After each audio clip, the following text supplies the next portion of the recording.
insonni ichidan kemiradigan insondagi eng katta viruslardan bittasi bu hasad. Hasad bu qarshingizdagi insonni ne'matlarini yo'q bo'lib ketishini xohlashingiz.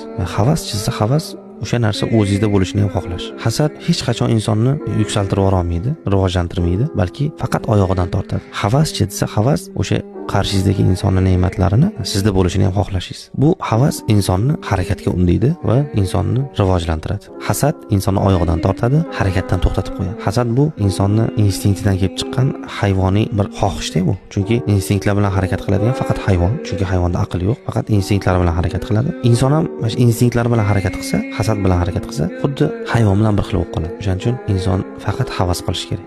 Allohdan so'rash kerak. Hasad shunaqa zaharki, inson hammadan qizg'onib, hech kimda bo'lishini xohlamaydi, lekin oxirida o'zi ichib o'ladi. Shunaqa zahar hasad. Hasad bu ichki dushmanlikda. To'g'ridan to'g'ri dushmanlik qila olmaysiz, qiynalib ketasiz, ichkaridan dushmanlik qilgingiz keladi. Uni muvaffaqiyatlari yo'q bo'lib qolishini xohlaysiz. Havasda-chi desa havasda siz ham shunaqa rivojlanib ketishingizni xohlaysiz. Qarshingizdagi odam